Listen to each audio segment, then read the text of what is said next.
In our previous lesson, we're able to create the end animation for our graphic. Now let's go ahead and track our footage. So remember, we tried to track our footage before we had pre-composed it and we got an error. But now we can just right click on that pre-comp and we can go and we can track the camera. And it's going to start analyzing everything and solving anything that it needs to solve. And we can just pause the recording and I'll be right back when it is finished. Alright, now that we have tracked our footage, let's go ahead and take a look here. So we have some really good tracking points, but what we want is to create our camera somewhere about where we are going to have our graphic. So let's maybe come right almost to the end of where we're going to have our graphic, and we'll create our plane. So maybe we'll just kind of create an area right in here. Maybe grab some of these also. We want to make sure this is nice and stable so that we don't have a lot of shaking like the wind blowing the leaves or these grass blades. And so then we can right click and we're going to, instead of creating the actual text and all that stuff like before, really all we need is a camera. So we can just create a null and a camera, and we can use the null if we need to. We probably won't even need to use the null. So we'll go ahead and turn that off for now. And so now we have our 3D camera tracker, but let's go ahead and toggle our switches if you haven't done that already. And for the animated graphic, let's go ahead and turn that into a 3D layer. And so now we just have a little bit of shift when we turn that on. But when we just kind of back up a little bit, you can see now that our camera is moving and it's actually helping our graphic move as well. And if we wanted to get a RAM preview of that, we could easily do that. Let's go and go ahead and hit 0 on the keyboard, and that might take just a second to get a RAM preview of this. So we're going to pause the recording and I'll be right back. Alright, now we can take a look at our RAM preview that we have. So what we're looking for is we want to make sure that our graphic shows up and that, you know, it looks like it's a little shifted now. It's going to show up a little bit to the left, and then it's going to kind of leave our scene right before the deer gets there, but maybe we can kind of shift that over a little bit. And we're also going to we're looking to make sure that it's not too jittery, that, you know, it's not trying to move like some of these little points here that are moving. So it looks like it is, you know, barely kind of moving a little bit, but really just moving along with the camera, which is great. So maybe we can grab our animated graphic. Let's hit P on our keyboard. And so right when this shows up, we're going to just take a look. Look here. Let's see.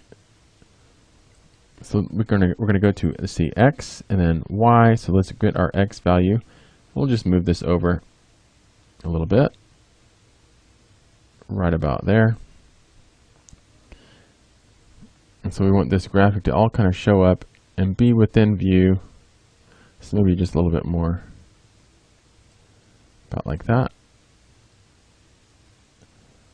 And it's going to move over, and right when it gets to the deer, our deer is actually going to intersect with it a little bit. So we could do something kind of fun. We're going to have the grass kind of come in and mask out a little bit. But what would also be really cool is if we were able to create the illusion that the deer's head is maybe like intersecting with this graphic. So let's go ahead and we're going to create a mask down here at the bottom for our animated graphic. So we can go and grab our pen tool, and we're just going to start creating some shapes here for our grass. And we can go ahead and zoom in, Control plus.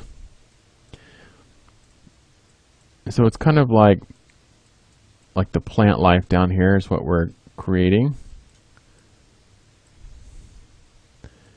Some of it is a little bit larger. You can almost see it in the reflection and through the transparency back there. About like that. And then we can just come down here and we can hook it all up. And so when we finish that out, you can see that it's just masking out the shape for our graphic. But what we really want to do is we want to open up that mask and we want to invert it. And so now that graphic, oops, I accidentally added a point. So now that graphic is kind of hiding behind that grass is what the illusion is. And we can also go to that mask and add just a little bit of feather. And you can hide the points there. So you can see now that we've added just a little bit of feather. Maybe we can pull that back a little. So maybe about 6, if I can get somewhere in like the 5 pixel range. Looks really good. So now if we get a RAM preview of that, then we'll see how everything is moving along. If it's moving too much back behind that grass. So now it's just kind of following along like some deer facts would. The deer is kind of walking up. So really the deer is behind that graphic. So the deer's head really wouldn't interfere with it too much. So let's see how much that deer's head goes back behind that graphic if we need to make any adjustments. So it looks like just as he's getting close enough to sniff it, then it just kind of backs out. So it looks like we are good there. So now that we have the deer kind of walking up, taking a sniff of our graphic,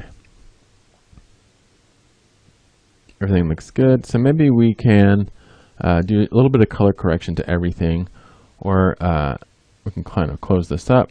So now we're going to grab the 3D tracker, animated graphic, and the remapped footage, and we're going to just create a pre-comp of those, and this will be everything. And so we're going to do kind of like we did with the scene of the overhead scene. Maybe we'll create a vignette for everything, and we'll do a little bit of color correction. We'll do that in the next lesson.